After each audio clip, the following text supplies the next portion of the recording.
Definitely.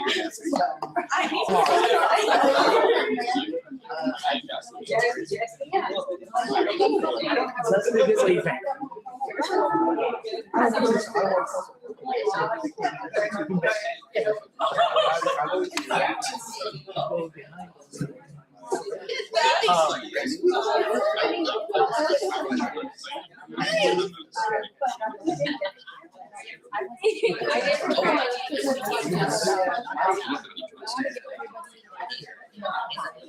More distraction. Yeah, so we talked to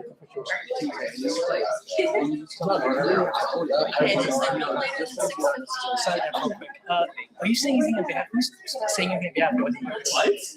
I was just checking it. So,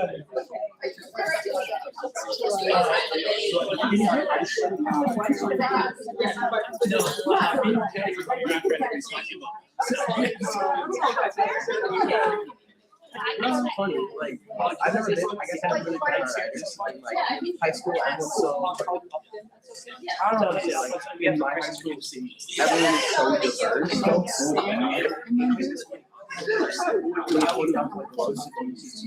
So cool.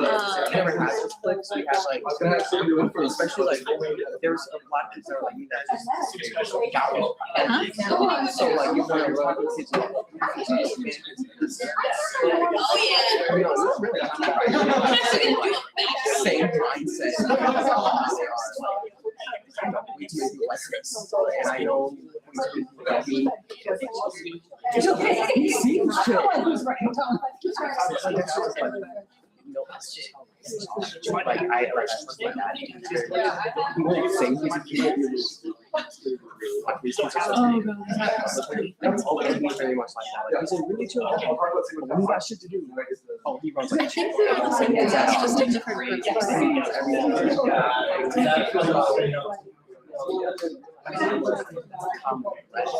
People that share the same interests. Jeremy's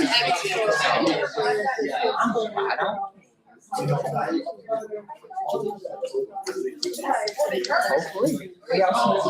sorry. Okay, I'm gonna actually have Steve first. I think I'm gonna have I'll go first. And then maybe I want you to do a license. That's great. That'll be That's like an recorded. introduction. Yeah, perfect. Do you want to go second? Yeah. Okay. I think she's gonna choose.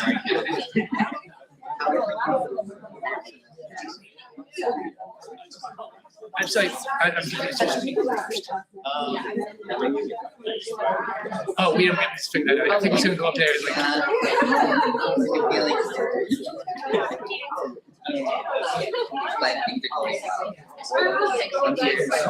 Okay, I thought we'd be like introductions and then something we could be issued. We do it all the way around.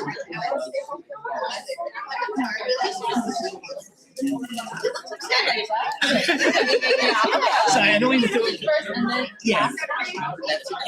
So we'll go like Sigma-Tau Delta do their thing. Sheep sets an issue. We just pass sheep sets, right? And then I I took feel it. and then pass It's like in the back of my mind. and we're out of here. It's a goal. I was gonna ask, like, if you have artworks in the sheet, have you decided to talk about it, or? I'm gonna say that for the fall issue. I don't know. I'm graduating yet. Artwork? Yeah. Yeah, so it was projected is the only thing. Oh, okay. So yeah, I think what we'll do is we'll do this and we'll have people just come up as the spirit moves them. Sound like a plan? Are we starting? Yeah, I'm gonna get us to get loose. I would love that. Artistic. Yes, please do.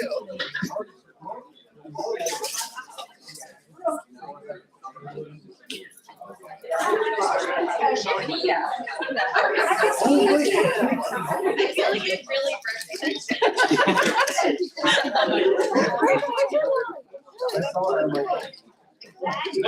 Busy, incredibly busy this semester. I'm just standing around. After spring break, it'll be 6 then, because I have 7 weeks starting. So.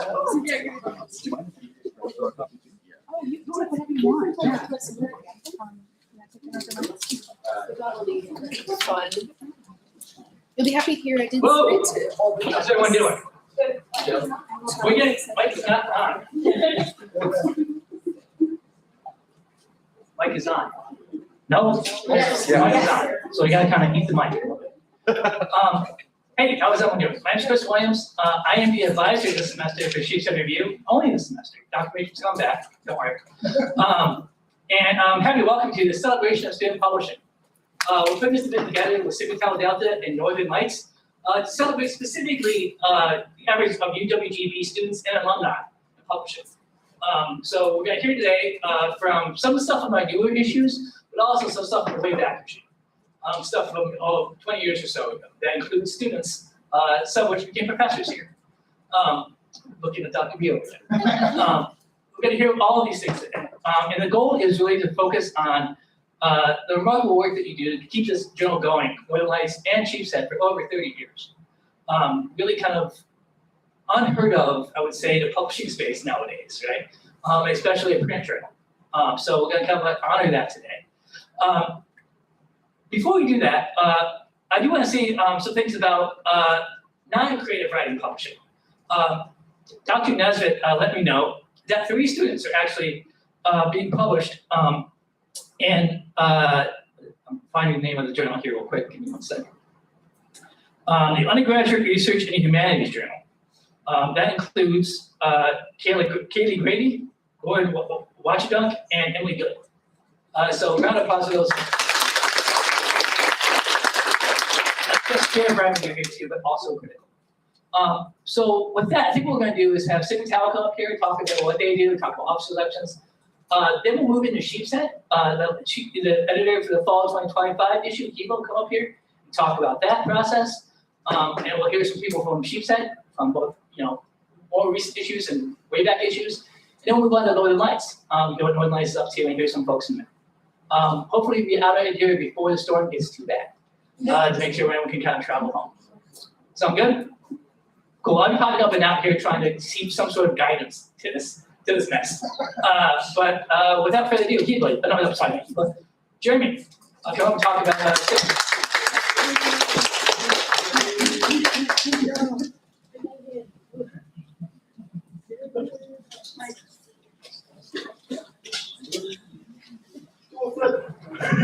Thank you, Dr. Williams. How are we feeling tonight?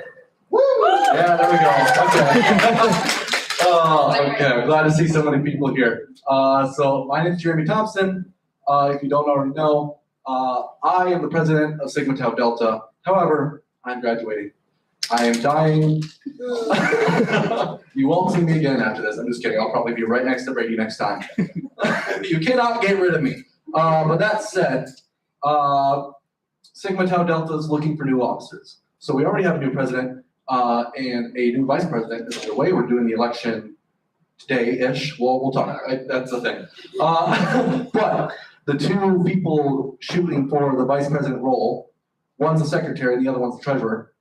And if you don't know, to be a club, you need a vice president, secretary, and treasurer. So we're looking for someone to fill that role. So if you're interested, come talk to me. I'd be happy to talk to you about it. Now, I just sold you the officer role, but you have no idea what Sigma is. Well, actually, a lot of you do. But I'm going to spiel to you anyway. Sigma Tau Delta is 2 things. I'm going to talk about the Honor Society first, which is unusual for me. The Honor Society, a lot of us are inducted members here. Raise your hand if you're inducted. There we go. Yeah, that's a good chunk of people. Now, these people with their hands up that are now sheepishly lowering them, we have access to internships, to scholarships, to grants. We can also put our membership on a resume, and we get to tell people that we're Sigma Tau Deltans for life. And that's a huge accomplishment. We can use that to do a lot of things. But there are a few requirements for that. You do need 2 English courses. Apparently, you don't need to be an English major. I learned that today. And you need a GPA of at least 3.0. If you think you qualify to talk to Dr. B. Now, the club here on campus was actually founded by Dr. B, right over there. What was it, 20 years ago? Yeah, somewhere around 20 years ago. The club has absolutely no requirement. We just like hanging out and having a good time. We do work writing prompts, and it's a very community-driven thing. In fact, so community-driven that we're gonna have a few open mics, and one theme of the open mics is Julia's birthday.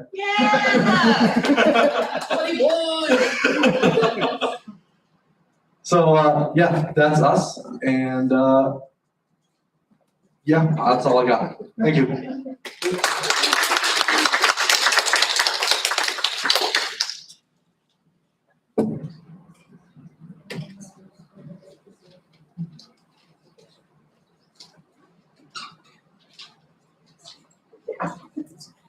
Hello. Okay, so I just want to say first of all, thank you for Shia and Kobe for setting this up for us today.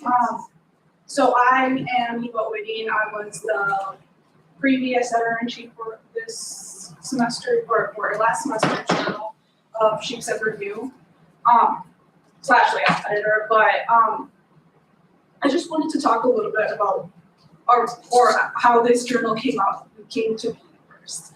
So if you look at the cover, you're gonna find a phoenix first of all on the cover. So this was already made. This decision was already made way before the chaos of last semester. But in retrospect, I feel like it's a very fitting cover because a lot of stuff, or our staff had to face a lot of challenges, and over again we had to rise up like our school phoenix. And we persisted and we made sure we got the journal to you, which I'm very glad it ended up being in print. There was a real chance that it wasn't gonna come to print, but here we are today. So, speaking of retrospection though, last semester our advisor, Dr. Mitchum, suggested to us that we should do something special for our 60th anniversary for our campus. And we decided that to do that, we had to take a trip to the archives in the UWGB library.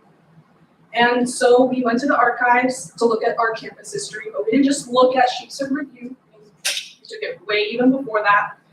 Sheepshead Review started, or not what we know now as Sheepshead Review. Technically, the title of Sheepshead Review started way back in 1975. But before that, we had Parnassus, which was in it started off around 1954. And even before that, we had other stuff, but yeah. And coming back together from the archives, we started talking about what exactly we wanted to showcase from what we learned in our history. And our co-designer, Anita, came up with the great idea of showing our history through photographs, or a snapshot in history, we said. So we got to work and made a couple more trips to the archives to really get a sense of what we wanted in this journal. And we thought about it, and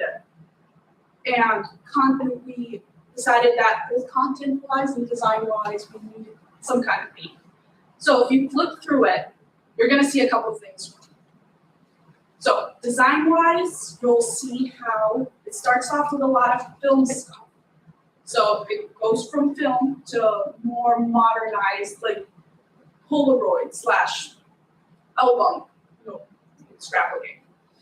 Other than that, you'll also see like past eras, so like the Parnassus era or the Sheepshead Review, the UE era, which we also decided to have on the cover. Sheepshead Review go back to the UE spelling, and then you'll also see the most recent version of Sheepshead Review that we have. And then we played around a lot with color.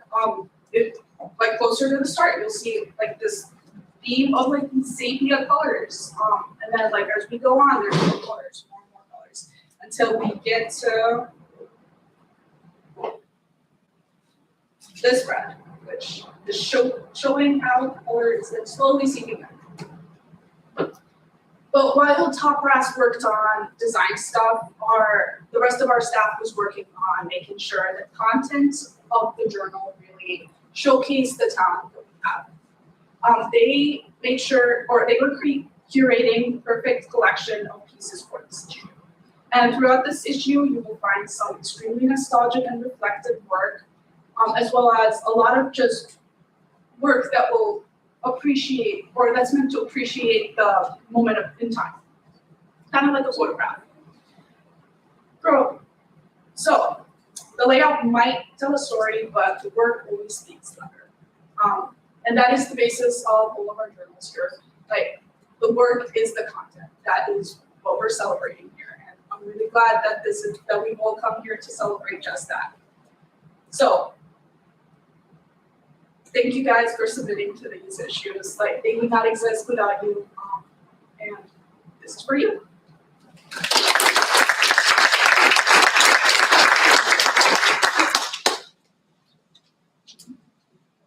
Okay, now we're going to open up to the Sheepshead Review part of the evening. But before we do that, just want to say another shout out to Kiva here. I hesitate to use the word unprecedented, but there were some unprecedented challenges, I think, with this particular issue here.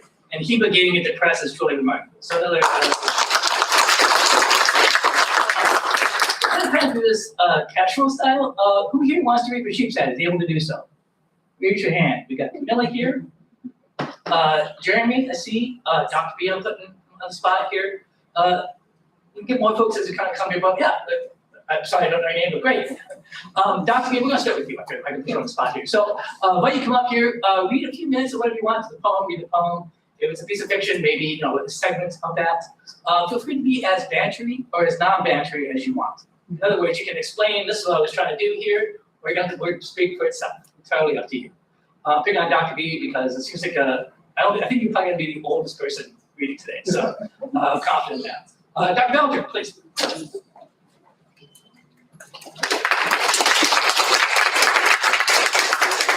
Thanks a lot, Chris, and thank you to all of the students who have worked so hard over the decades to make sure that this journal has continued to shine a light on the student work.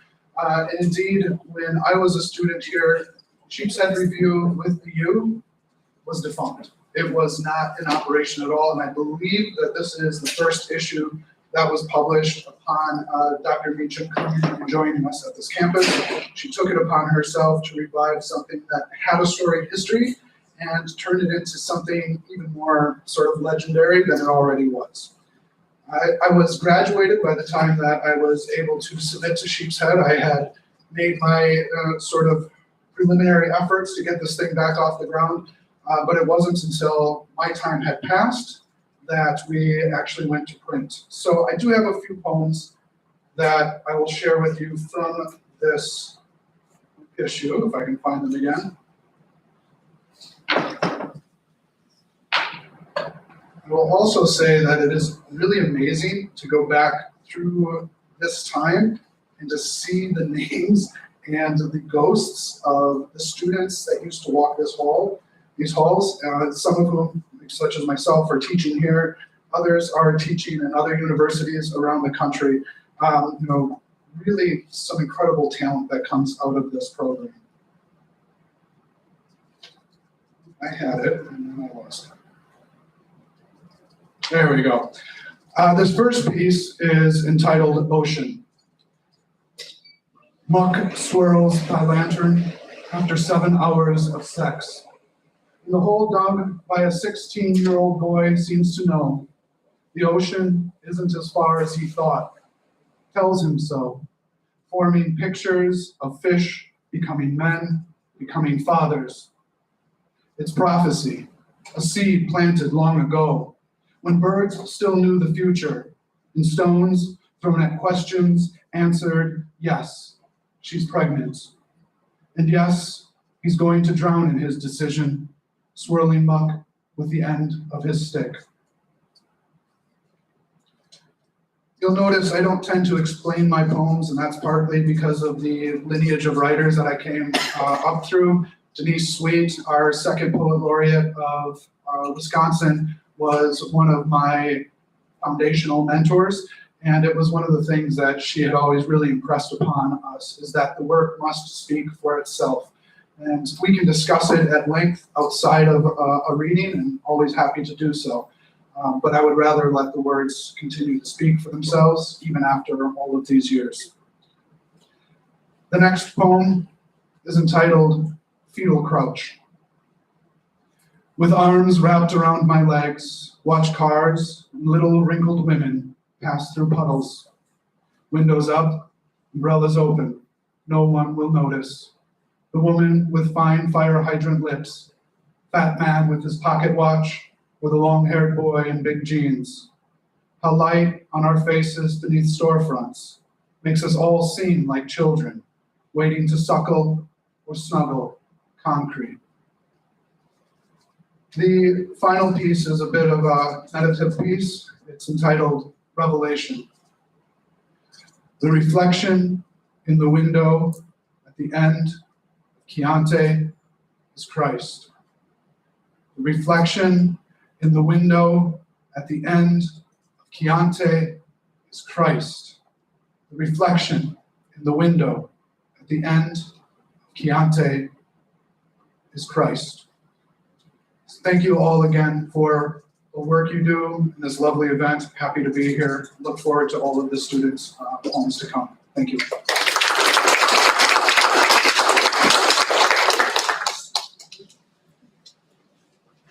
Billy, coming into the stage here. I think Bill's gonna share some of this next. But real quick, just to underscore what Dr. Bellinger said, I know Sheepshead Reviews, a lot of our first publications probably Northern Lights as well. But as the underscore said before, you can look back at the issue and find people who published books. Right? Find people who have gone elsewhere. So you're part of a storied lineage for that. So yeah.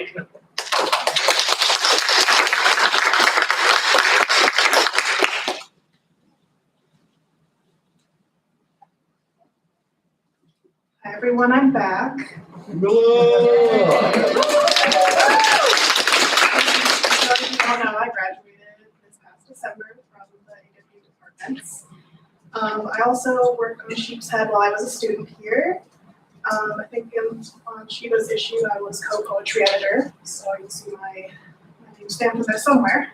I also worked on Teaching Press, so that's a bit of my background. Today I'll be reading a short story that was published in the spring 2024 issue of Sheepshead Review.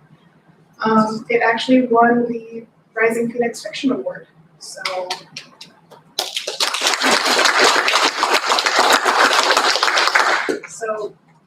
I will be reading the full thing, but I talk fast, so. This is I Always Kill My Houseplants. Edith's windowsill was a jungle of dried soil, brown leaves, and thirsty roots. It was a garden of death, carefully cultivated by the rare offering of the last sip of her water bottle, or by the small crack in her curtains, bathing the crisp leaves in sunlight. Photosynthesis was hard to come by in these parts. In all honesty, the plants were dead, deceased, and beyond saving. There are pots of dry dirt and burnt up twigs on the windowsill of a 20-something-year-old woman who barely remembers to feed herself. They were a lost cause the moment she spotted them in the grocery store. Edith's girlfriend, Hallie, always asked why she won't just throw them away. The leaves break off and litter her apartment floor like some sort of sad confetti from a pity party, and Hallie is always sweeping them up. They don't even look nice anymore, Hallie would say. Just throw them out already. Why? I think they'll pull through. Edith is a bad liar. The world outside Edith's apartment looks unnatural. She's so used to the decay and the wilting that the lush trees and the vibrant green grass feel wrong to look at. Sometimes she feels cruel for placing her plants on the windowsill. On occasion, when Edith opens her curtains, she wonders if these parched husks feel envious as they stare out at the indigo sky and the golden sun, and at the thriving, colorful flora while they're stuck with her. Hallie takes care of the plants, even if there's not much to care for anymore. When she visits, she makes sure their soil is wet and the sun reaches their leaves. Edith would never admit it, but she often resents how easy it is for Hallie to care for the plants. Maybe, Edith tells herself, it's because she doesn't live with them. It's not like Edith doesn't try. She really does. But it's so easy to forget about them when she can't even remember to take her meds or to text Hallie back. There's a reason Edith never considered adopting a pet. But Hallie has two wonderful and beautiful cats that are well fed and groomed to perfection. One has sleek black fur, while the other, white, orange and brown spots. You should get one of your own, Hallie suggested, as she watched the black one curl up on her girlfriend's lap. Edith would pet it with a cautious type of care. They're not like dogs. They don't need to be let out and taken on walks. The cat purred in her lap, and for a brief moment, Edith imagined her own cat roaming her apartment, curled up on her couch and sitting next to the plants on the windowsill, stalking the birds outside. In this fantasy, her plants were not dead. They thrived and were nearly outgrowing their pots, leaves and vines spilling over the edges. They were blooming and fresh until her cat would knock them off the windowsill. They toppled down below, spilling dirt, and Edith could see them shrivel up. Her mind raced with thoughts of empty food dishes and water bowls. She couldn't do that to another living thing. I think I'll stick to my plants, Edith told Hallie, while gently scratching the cat's chin. For Edith's birthday, Hallie painted her a sign that read, "Proud Plant Mom." She used flashy blues, oranges, and greens. The words were stark white. It was a thoughtful gift. It was beautiful, and Edith kissed her to say thank you. Edith watched Hallie hang the sign above the window her graveyard foliage resided on. Her girlfriend was a talented artist, and Edith couldn't deny that the sign brightened up her living room. But next to the houseplants, the sign made her look like a horrible mother. Instead of highlighting the space, whenever she looked at it, a creeping sense of morbid shame washed over her. What kind of mother would display a proud mom sign next to her malnourished, abused children? Edith took the sign down a week after her birthday. Don't think of it that way, Hallie told her with a small laugh after Edith explained why she removed the sign. You can think of it as sort of a reminder to water the plants. She meant well. She always did. One of the things she loves and sometimes hates about Hallie is how supportive she is. You're right. I'll hang it back up. Hallie knew Edith was lying.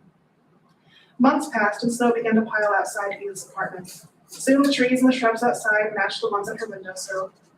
And to Edith, there was something strangely comforting about the winter. "Merry Christmas," Hallie said, placing the small potted cactus into Edith's hand. "You can open your eyes now."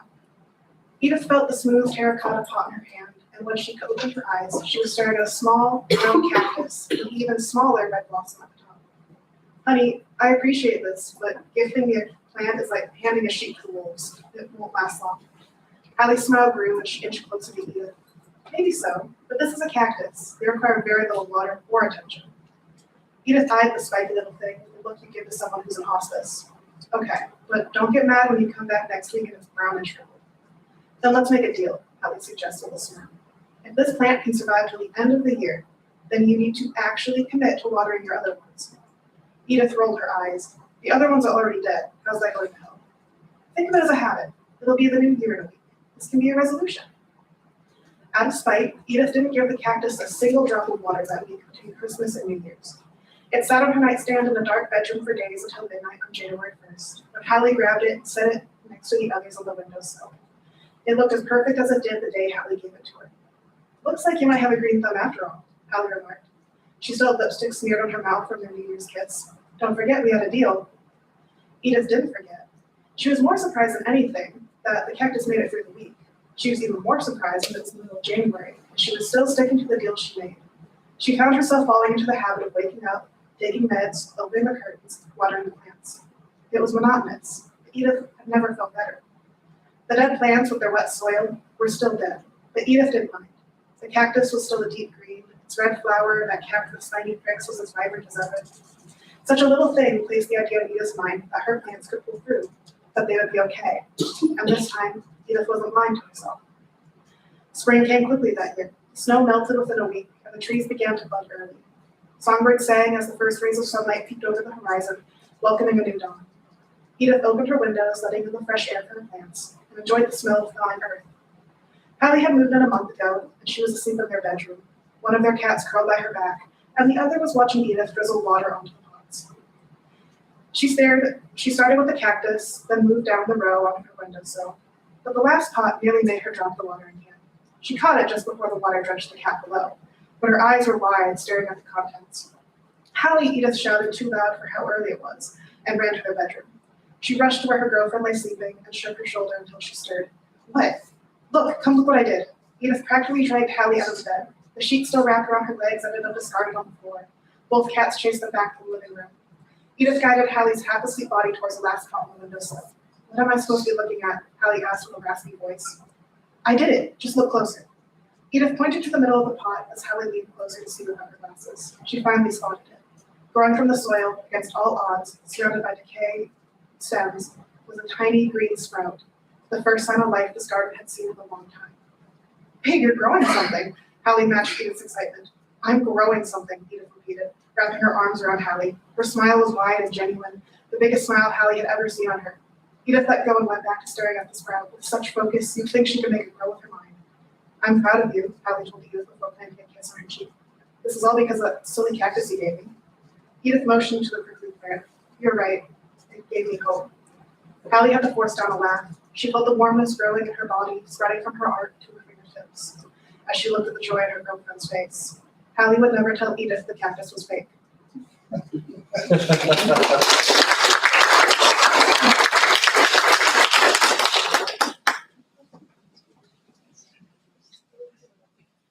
Thanks, Camilla.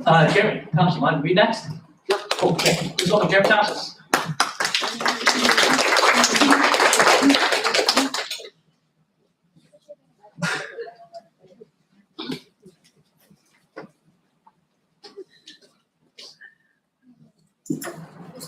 Hi again, folks.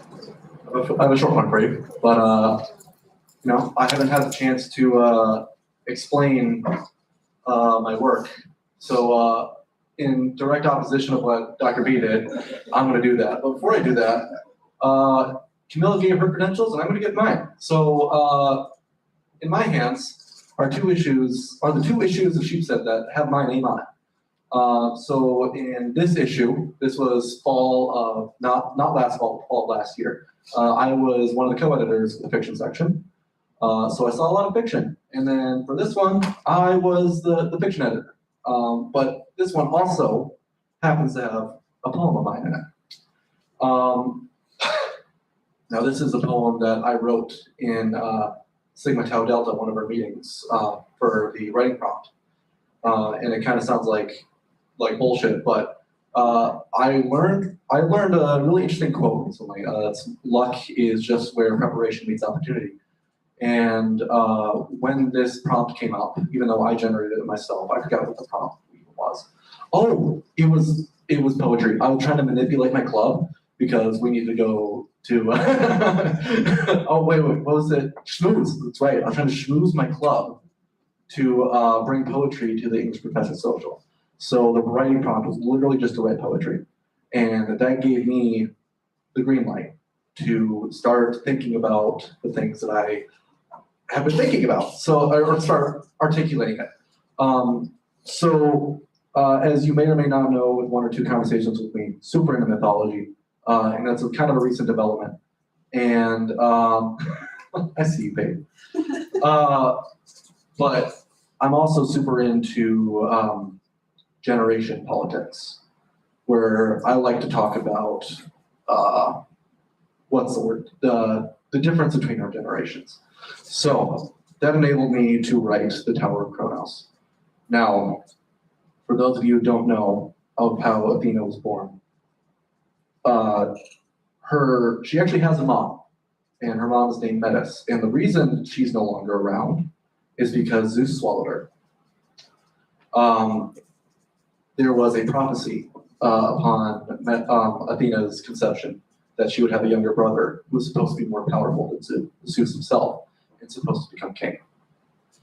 So in the line, the womb of Metis is dormant, though you'd like to believe it hollow, I'm alluding to this fictitious boy who's supposed to be more powerful than his predecessors. And I'm going to leave you with that, and then I'm just going to read the poem to you, and then I'm going to go off the stage. Elysium, the land of the dead where I suspend your actions. Gaze up at me and quiver by the things you've done, the enemies you made. Retribution is the item you fear. Virtue is never your ambition. The womb of Metis is dormant, though you'd like to believe it hollow. Inside sleeps a monster, the sword that your beast will swallow. Choke down your bigotry. Choke down your psalms and falsehoods. Choke down your fucking blasphemy. Love thy neighbor won't love you back. Love thy neighbor, kneel over a basin and wash their feet of the blood they spilled, the lives they tread upon. Wash it off and cut their ankles. I am the sword that your beast will swallow. Eat of my flesh. I am the poison your sins will answer to. Drink of my blood. You are sick. I will guide you home. I will guide you home with a trail of blood.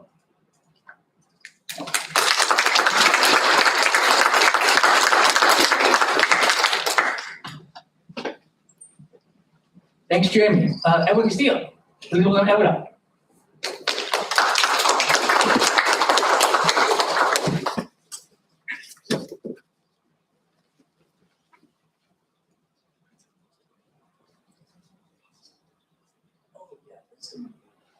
Okay, just kidding. Anyone else for Sheep's Head Review? Going once, going twice. Won't be last time you hear from us. We have another event here in a few weeks celebrating the spring 2026 issue. Probably have some fall 25 contributors reading at that as well, since we kind of provide events. But you'll see more from Sheep's Head in a moment here. So with that in mind, let's welcome up the sister publication Sheep's Head, Northern Lights, to talk a bit about what they do. We'll hear some folks who have published that. So Peyton and Ginger, want to come on up here?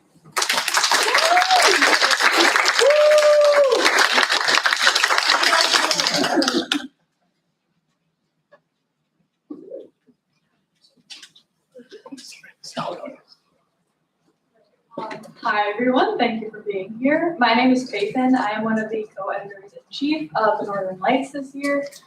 We are another literary journal here on campus run by students. This is our second year on this campus, so it's kind of exciting. We take everything from poetry, short fiction, art, photos, pretty much everything creative that you want to send our way, please do. Our submissions are still open. Yeah, that's pretty much it. I think you all know what a literary journal is, so I won't waste too much time on that. But I'm going to go ahead and turn it over to Ginger to talk about submissions. Okay, so we are accepting submissions right now. We are looking for more submissions. Our deadline is March 29th. Well, it's actually April 5th. So please submit before then. So yeah, fiction, nonfiction, poetry, short stories, art, photography, especially art and photography. We need more of that. So yeah, thank you.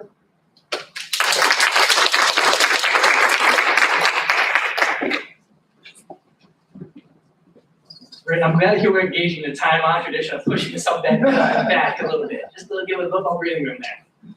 Great. So who here is ready for Golden Lights? No, Edward is, Rachel, Brittany, raise them up high. Ginger. Let's start with Rachel. Let's start with you. It's okay. Then we'll go to Edward after. So please welcome Rachel Sankey.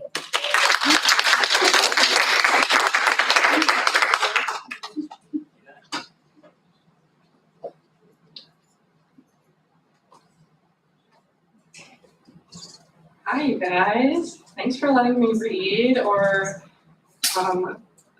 pressuring me to read. Thank you very much for that. I am a 2021 grad with a BFA in Writing and Applied Arts and English Creative Writing. So these works that I'm reading are back from when I was 21 years old. I'm about to be 26 next week. Thank you to Tracy for publishing all three of my submissions into this issue. It made me feel very special. Thank you. Thank you. So I have 3 poems. They're all relatively short, so I will read them all right away. And for the sake of not getting into a yap sesh, I'm going to follow Dr. B and not explain any of them. This first one is called A Silent Baptism. I tried to squeeze myself into the tiny hole I found in my $15 New York sweatshirt from Penn to become a new woman. I tried so hard to be bathed in the dirty puddles around the streets of Times Square, dressed in a robe made of others' trash and adorned in a crowd of rats. I kept lying to myself that this was the way, this was the place to be reborn. But the truth behind my baptism is that it was initiated in the stolen moment between me and you, on the train ride into the city, warm to go cups of coffee in our hands. We each shared an earbud and listened to the music that made the 1,100-mile distance feel like you were in the same room with me. I remember watching out the giant and smudged window as the city came into view, the Empire State Building becoming much larger than a figurine, and yet all I wanted to do was sit with you on that dirty train full of strangers and watch city line after city line pass us by. listened to the same songs over and over and over until they had flushed out all the bad parts of myself. And you could sit quietly next to me and watch my rebirth strike. I'm a little rusty. I haven't read in like 5 years, so. This next one is called Inside the Elevator. I get on the elevator and you get on the elevator. We don't know each other. I hit the button for the 12th floor and you hit every single button for every single floor. It's grueling and you take forever. Too many push buttons. The elevator breaks down and we're trapped. We have no choice but to fall in love in the confines of the small box suspended in air. Eventually, we get hungry. We feed off each other's hearts and the rest of our flesh decomposes. It's getting harder to breathe. You ask, do you still love me? And I pretend that I can't hear you since both of my ears have fallen off.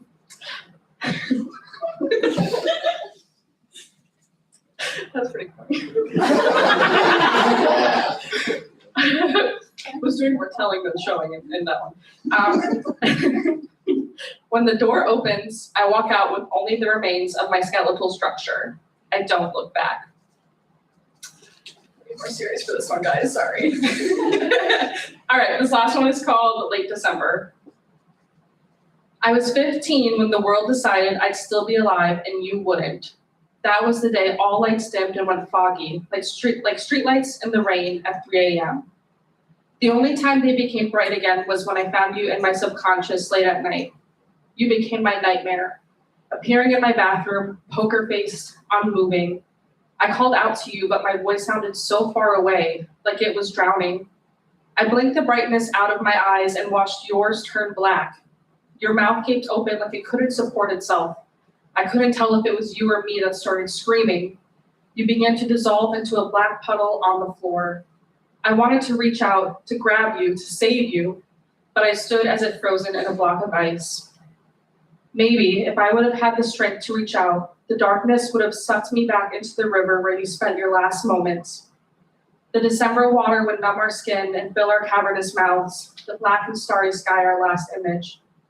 We'd only have to wait a few hours for Dad to find us coasting near the bank, cold and lifeless. Thank you.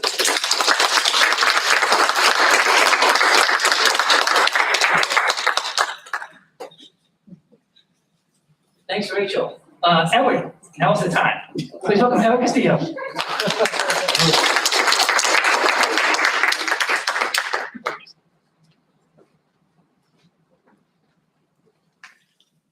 Yeah, sorry I jumped the gun a bit before, guys. Yeah, so my name is Edward Castillo. I actually just graduated this past May with a bachelor's degree in English history and minors in French education for English second language. So my piece was in Northern Lights that was published in spring of 2024, and I think the fun thing about it was that it wasn't actually meant to be a prose poem originally. It was actually submitted, I think, for a Shakespeare class that had Dr. Nesbitt about the year prior. And she liked the way it was written so much. She said, you know, maybe when Sheepshead comes around, or Northern Lights, she submitted to that. She made some edits, turned it into prose. She took one of my poems for the Shakespeare class, a sonnet I'd written, and she published that on her blog. So I figured, okay, well, if she's saying this, I probably should try something about it. So I'm like, why not? So a little background for this was that my dad is a Guatemalan immigrant. He came here when he was 15, worked very hard his entire life. He's been a truck driver pretty much all my life, so I didn't get to see him when I was growing up, except for mostly on the weekends. With an exception during the summer. My dad would take my brothers and me out on the road with him. So I was pretty lucky that way. I got to travel around the country. My dad got paid to do it, so it's not like it was a financial burden. But yeah, it was just something I always liked doing with him. And it was like, since I didn't get to spend as much time with him when I was young, you know, spending time with him was very important for me. You know? There's one other funny thing about this one too, is that I think I was reading a lot of Emily Dickinson at the time. Didn't actually have a title for it, and then Dr. Hernandez Rashadi emailed me and said, hey, it's kind of missing something. And she said, well, why don't we call it While Driving Through Texas? And frankly, I couldn't think of a better way. So that's how the whole thing came about. So While driving through Texas, my dad and I happened upon a natural masterpiece. 18 wheels below us, clear skies above us, and nothing but the road for miles. Looking out the window, I saw scores of flowers in the untouched land beside the road. Among the grass, spots of yellow, red, and white abounded, as if placed by a master artist. A swath of blue flowers taller than the rest gently bobbed to the wind, giving the appearance of a river. At a rest stop, we ceased observing the tapestry to become a part of it. The sounds of natural Texas sprang to our ears, much like the grasshoppers in the field. The size of small birds, they glided through the air on gilded wings as I ran beside them. The Texas sun soon forced us back to the truck and back on our way, but a part of me still remains there. Thank you guys for hearing me out.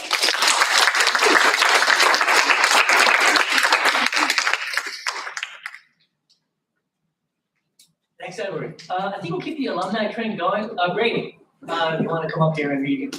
Brady, let's go!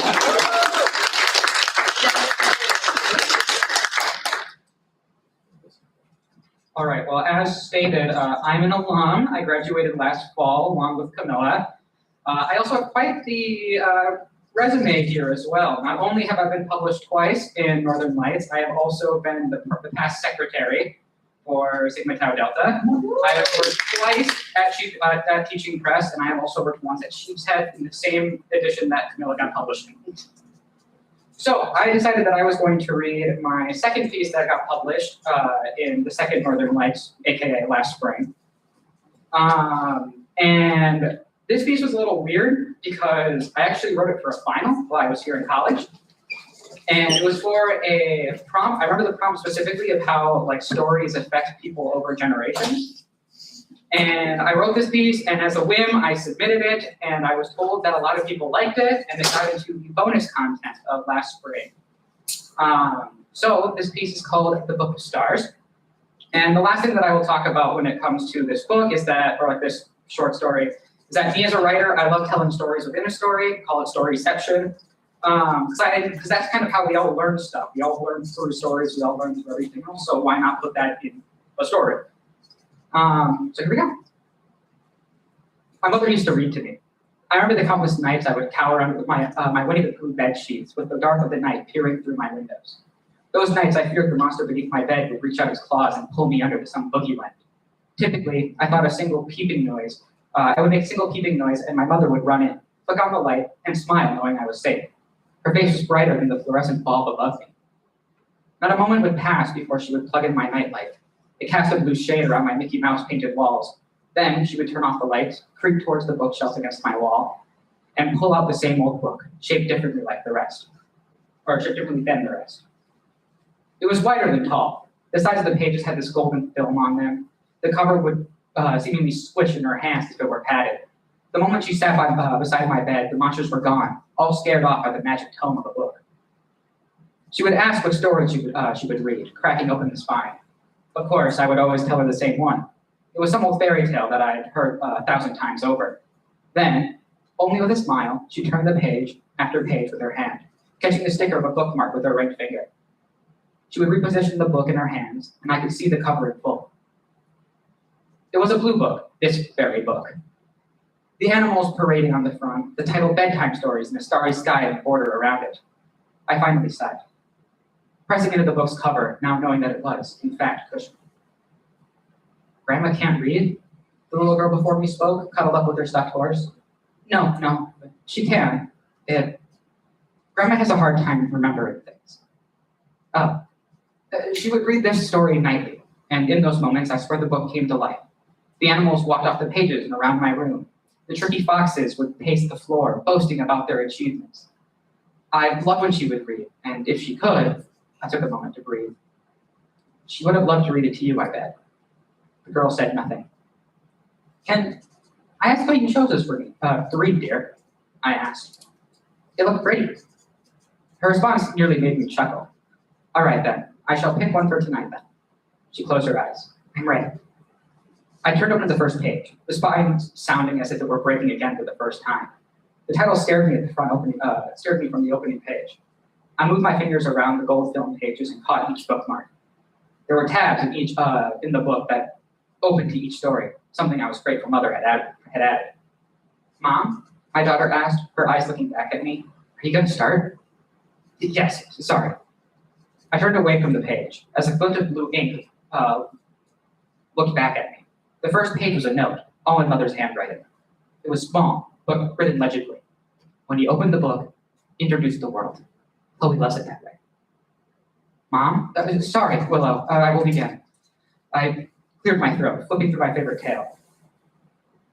It was tabbed with an orange sticker, but the page itself had a note in blue ink. Chloe's favorite. Make sure to reference fairies, even though they're not in the piece. I blinked, staring at it. It was still Mother's handwriting. I thought for a moment about how to start. My daughter would be back at home. Once upon a time, I began questioning what I was reading. Looking at the story I had heard 1,000 times, the words didn't match. The story I was told was about dragons and fairies, runaway princesses, and swordplay. This was simply about a cat and boots. Is everything all right, Mom? Yes, dear. I flipped the page, but only discovered more notes in the same colored ink. The dragon is red, and the princess was going to save her prince. Or, remember, if your little girl is to grow strong, our princess must survive. The underlined word confused me, but looking back at my own daughter, it was clear. I continued to flick through the pages, lost in the words I was reading. In a land that still exists to this day, called Rosaria, I remember the land mother had called it. There lived a young princess. I was already struggling with what to say. The story wasn't given to me. It was all original. I looked at the small pink horse in my daughter's hand. She rode on a back of a majestic steed with a pink mane that was braided onto the most regal of ponytails. Willow's eyes lit up in that moment. I had to wonder if mine had when I was younger. That spark of joy and wonder that words alone could capture. The nightlight behind me lit her face with the most adorable smile. When Mother talked about fairies, was I nearly as enthralled, where the stars from the book shot off and glistened in my eyes. She rode her horse across the land of Rosaria, galloping through meadows of magic and down across rushing rivers, all in the chase of a young prince. Yuck! Willow gay, pulling her horse to her chest. You're supposed to be trying to sleep, dear, but boys are disgusting.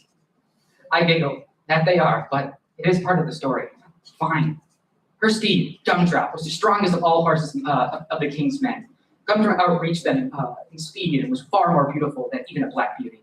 When the princess was on her, however, it was a different tale. She rode proudly, not afraid of ruining her clothes, simply feeling the splashes in the waters and gusts of wind in the horizon sky. Off into the mountains I was about to forget the mountainside and flipped to the page once more. Then, written in blue was its name, to Everest Mountain.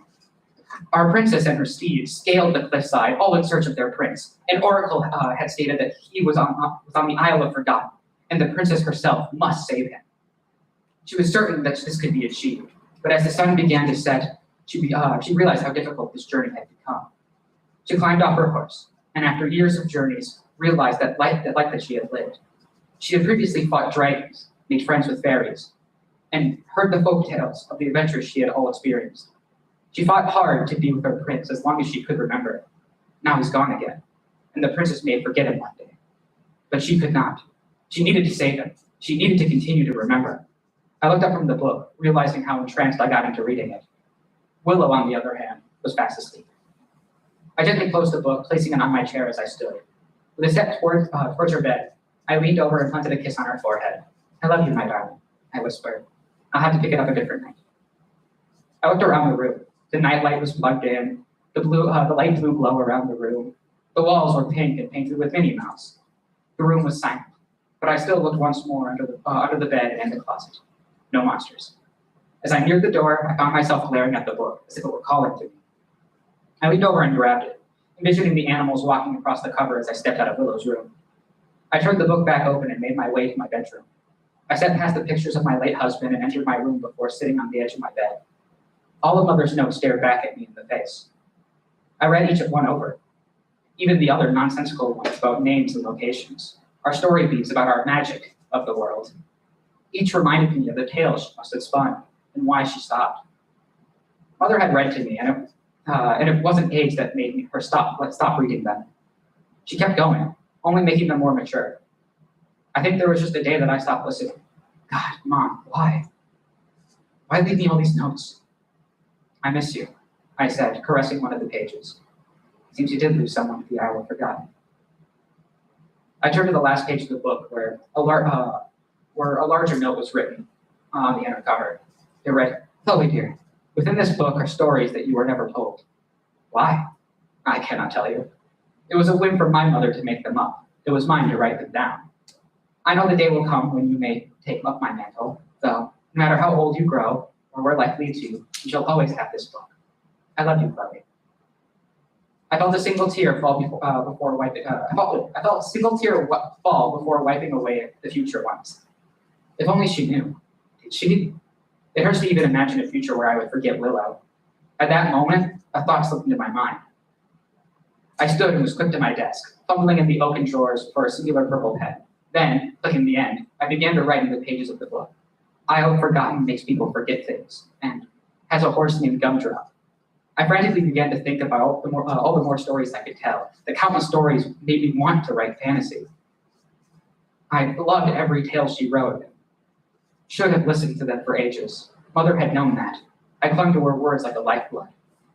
I took up my purple pen, flipped to the back cover of the book, and wrote underneath the other note, "Willow, darling, this is our world now. Mine shall be in purple."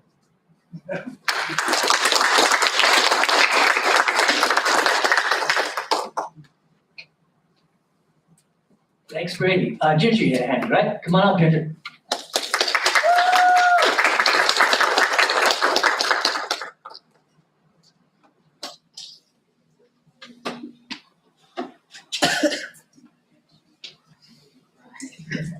Yeah, I'm Ginger Knauer. I was last year's co-editor for Northern Lights and this year's marketing engagement intern. So I wrote this short story that I'm gonna read for Professor Shelby's creative writing class in, I think it was 2023. And then I submitted it to the 2024 Northern Lights and was accepted. So this is called A Bigfoot Tale. My dad is known to over-exaggerate stories. So when he told me of an encounter he had with Bigfoot, I laughed, until I too came face to face with the creature. My dad is from Everett, Washington, and camped a lot in the mountains when he was my age. Depending on the situation, my dad is either a hard ass or a total wimp. He can't stand needles or the sight of blood, but when he is stung by wasps, which he is deathly allergic to, he could not care less. So when he told me that he saw Bigfoot and he seemed so nonchalant about it, I just brushed it off as one of his many tall tales. Like the time he escaped from police on a motorcycle. Every time he tells a story, he tells a new version. He swerved in and out of traffic, he hid, and so on. Every ending is the same though, he got away, of course. Or the time he was alone in his family's basement and heard footsteps behind him and a hand on his shoulder. When he looked back, no one was there. I can't help but roll my eyes when he tells these stories. You know Dale from King of the Hill? Yeah, that's my dad. An orange-haired, blue-collar, chain-smoking conspiracy theorist. So you can see why I didn't believe him. My grandparents still lived in Everett, and my brother, my dad, and I flew to visit. It was my grandpa's birthday, and he was old, born in 1934, so we needed to see him before he kicked the bucket. My brother, Joey, begged my dad to go camping in the mountains of Washington like he used to. My dad is stubborn, and when he makes up his mind, you have to beg. Joey has his ways. If you want our dad to change his mind, you have to guilt trip him, and that's what he did. Even though he was a supposed Christian, my dad's favorite words were Jesus Christ and God damn it. Jesus Christ, Joey, you know I don't want to go out there. Why not? We never go camping. Please, Dad, please. God damn it, Joey, fine. So we started packing our backpacks to go spend the night in the mountains of some Snohomish County trail. Water bottles, snacks, a tent, sleeping bags, a compass, a map, the common camping supplies. Then we started the drive to the trail my dad had this encounter at. My dad had hiked almost every trail in Snohomish County, so when we finally got there, I trusted him when he began to lead the way. So remind us of what happened out here with Bigfoot. Dad glared daggers at Joey, but he took any opportunity to tell his tall tales. So he started talking. A group of my buddies and I were up here on this trail. It must have been about 83, 84. So I was your age. There was no one out here but us. We had hiked a little off the trail and we were pretty secluded.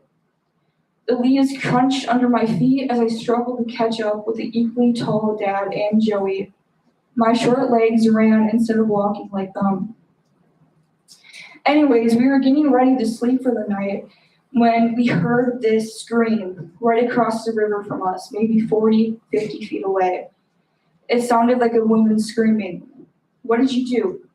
I looked out of the tent, but it was so dark. I couldn't see anything, but I could smell this horrible, rancid, rotten smell. The last time he told the story, he saw glowing red eyes. I stopped to readjust my heavy backpack and pulled the hat I wore tighter over my cold ears. I looked ahead, and to my horror, I couldn't see Joey or our dad. My heart started racing, and I began to breathe shallowly. As I watched my breath vapor form a cloud and disappear. Dad, Joey, I yelled. I looked around anxiously, walking in circles. The flowing river blocked any noise from being heard. I was panicking and I felt hot tears streaming down my cheeks. Fuck, I'm alone and lost in the fucking mountains. I had no experience with mountains. Wisconsin has no mountains. I did have experience with the woods though. I wiped the tears off my face and pulled the backpack off my shoulders. I unzipped it and searched for the map and compass. I pulled both out and laid the map flat on the ground. I knew where I was, thankfully, and where we were going. I can do this. I can do hard things. I held the map and compass in my hands, and I started walking. I knew it was about an hour's hike from where we started to where we decided we were going to set up camp. Crunch, snap. The once noisy forest suddenly went silent. I whipped my head around and my eyes came directly into contact with two other eyes. I screamed. These weren't my brother's eyes or my dad's eyes. These were Bigfoot eyes. A huge figure was standing right next to a tree. It was hairy, and I mean hairy. Dark brown hair covered this thing from head to toe. It was still looking straight at me, as if it were looking into my soul. I felt like I was going to puke. I started to step backwards away from the creature. The creature stood in one spot, very still, looking into my eyes.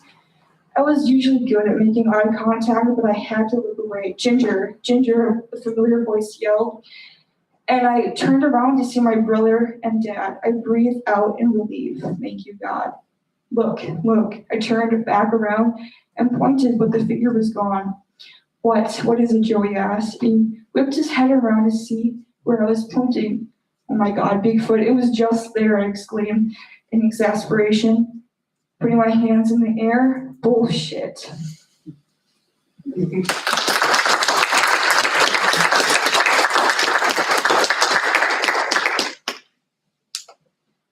Thanks, Ginger. Other readers for Northern Lights. Anyone else? Raise your hand. Going once. Come on up. Voluntold. Yep. Yes.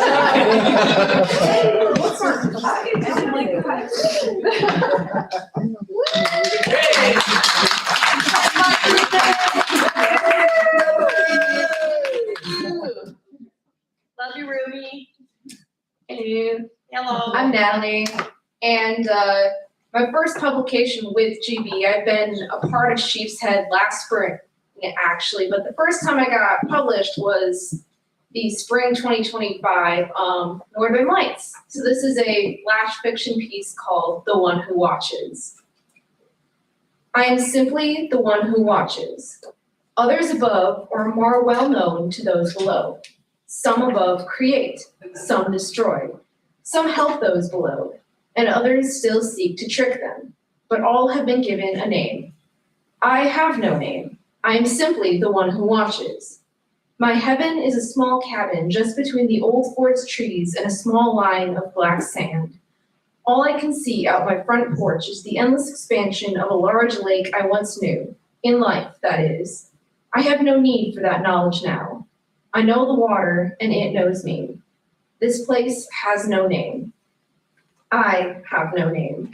I am simply the one who watches. The tide is my eyes. It is always low, leaving behind small reflective pools of lake trapped between coarse rock. The water here is clear, as is my vision.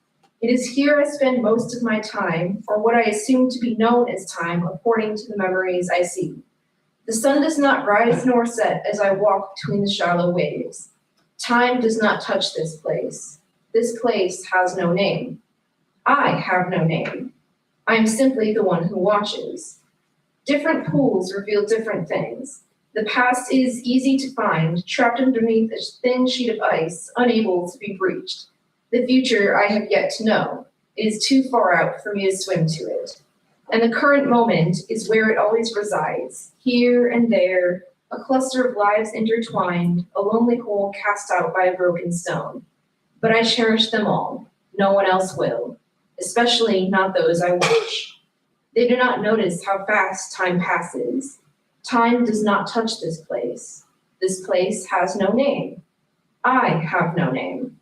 I am simply the one who watches. I watch them all be born. I watch them all die. I watch the twists and turns, the joys and despair.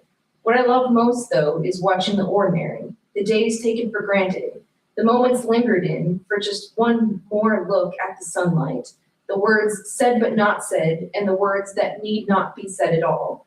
Their realization that, in the end, time is both their greatest curse and most wonderful blessing.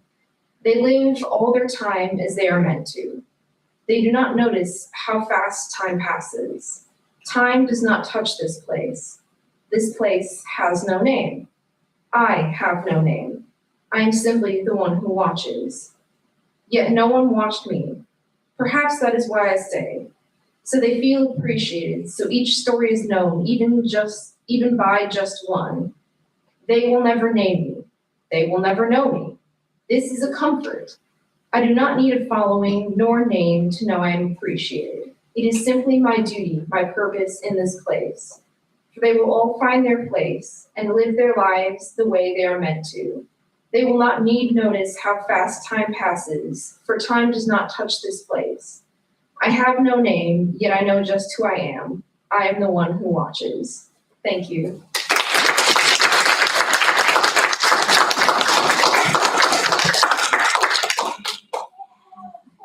Thanks, Natalie. Others? Yeah, Shia, come up.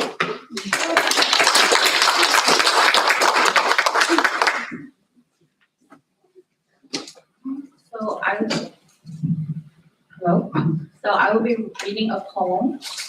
I wasn't prepared for this, so bear with me. So my poem is called My Fernie.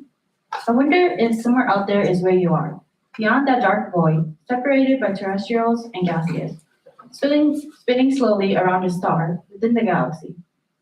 Just like me, the planets of the past found you too. Rocks that have gone cold, history dying with them. Their only response now is silence. When I look up to the endless sky, to the delayed illumination, I think about you, and I wonder, do you think about me too? Or am I thinking about someone of the past, wondering about your home that has been long gone, thinking of dead planets that are before my own, or those after? Are they graves of what used to be, a predecessor of mine? An example of mine, once the water dries out, the green withers and the core becomes cold. The life in me, was it taken from you? Am I a result of your death? Or do I wonder about no one at all? My thoughts and curiosity are about the dead, towards nothing at all. Your life simply a figment of my desire. Their silence, your silence, are the only answers to these silly wonders.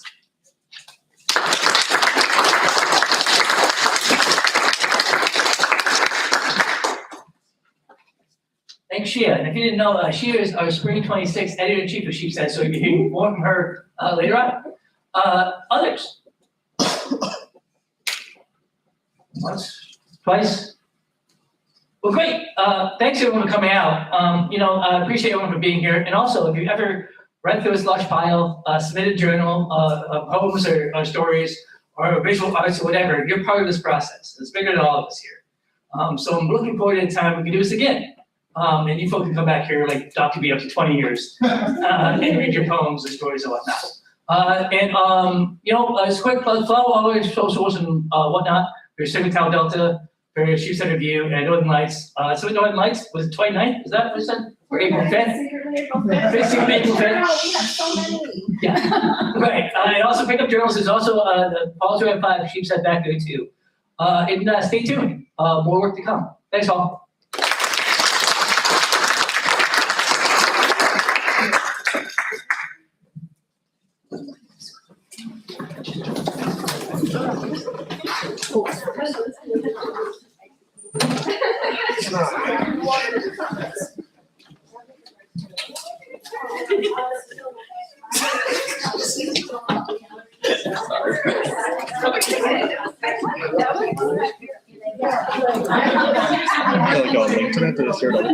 Yeah, you know what, you know this,